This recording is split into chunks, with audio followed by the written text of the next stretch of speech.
Message lumière de la famille Myriam, bonjour à toi aujourd'hui. J'espère que tu as passé une très belle neuvaine avec Marie, connaître mieux la toute petitesse de Marie.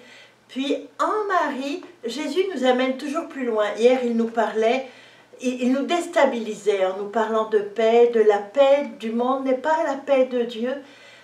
Et aujourd'hui encore, il continue de nous pousser un petit peu plus loin. Un jeune homme veut obtenir la vie éternelle. Maître, que dois-je faire de bon? Et Jésus déplace encore une fois le problème. Jésus lui dit, pourquoi m'interroges-tu sur ce qui est bon? Ce qui est bon, c'est Dieu et lui seul. Donc, si tu veux connaître et entrer dans ce qui est bon, va connaître Dieu et entre en Dieu. Alors, ce jeune homme veut la vie éternelle, puis il pense qu'il faut accomplir des choses, il faut mériter la vie éternelle. Puis Jésus va complètement le déstabiliser. Il va lui dire, tu sais, c'est Dieu qui est bon, et Dieu est le bien infini. Alors, ce n'est pas avec des œuvres que tu accomplis, même si elles sont très belles, ce n'est pas une quantité d'œuvres qui suffiront pour te faire entrer dans le bien infini. Ce qui va te pousser en avant, le secret qui va faire que tu vas entrer en vie éternelle, c'est que ton cœur va s'ouvrir à Dieu. Le jeune homme, lui, accomplissait la loi et c'est très bien. La loi fait des bonnes choses, et il ne faisait rien de mal. Mais Jésus l'invite vraiment à aller plus loin, comme il nous invite, nous, à aller plus loin. Il nous invite à laisser Jésus être le bien en nous. Il nous invite à refléter le bien. Dieu est amour, hein? Alors le bien infini, c'est l'amour infini. Il faut apprendre à vivre de cet amour infini. Il faut laisser notre créativité humaine, notre capacité à inventer pour que chaque moment soit rempli d'un amour infini. Saint Augustin disait, aime et fais ce que tu veux. Aime de l'amour de Dieu, puis ensuite invente ce que tu veux pour donner cet amour. C'est un amour qui engendre la vie. C'est un amour qui réconforte, qui redresse, qui solidifie. C'est un amour qui ouvre des horizons nouveaux.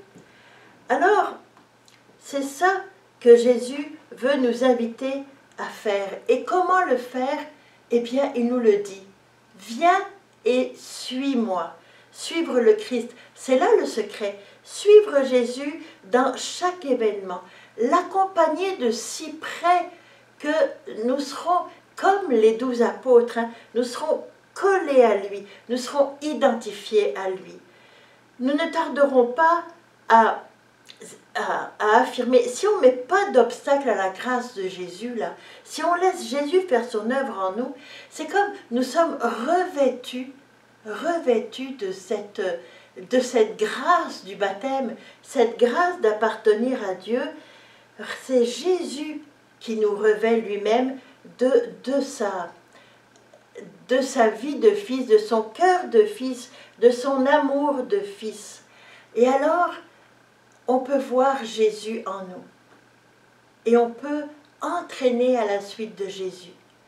Simplement en nous mettant à la suite de Jésus. Tu commences à connaître, j'imagine, nos 3 petites phrases clés. Jésus, dans cet événement-là, qu'est-ce que tu voudrais, comment tu voudrais que je te ressemble plus? Jésus, dans cet événement, tu m'appelles à être un avec toi, avec le Père et avec mes frères. Comment dans cet événement je peux vivre plus d'unité? Comment je peux entraîner à l'unité? Jésus, toi là, comment tu t'y prendrais pour réaliser cette unité? C'est ça, coller à Jésus, suivre Jésus, lui ressembler jusqu'à ce qu'il nous transforme de l'intérieur. Et bien sûr, tous nos petits efforts portent un fruit infini à partir du moment où on est uni à Jésus. Et la Vierge Marie, qu'on a regardée toute cette dernière neuvaine, est toujours à côté de nous pour nous conseiller, pour nous guider, pour éclairer notre route aussi, pour nous aider à mieux voir Jésus, à mieux écouter Jésus, à mieux aimer Jésus. Alors j'espère que je t'ai donné le goût d'entrer en vie éternelle, à la suite de Jésus, entrer dans l'amour, choisir toujours l'amour infini, de le laisser vivre en toi et de laisser les autres le toucher en toi. Passe une très très bonne journée. Au revoir et à demain. Jésus.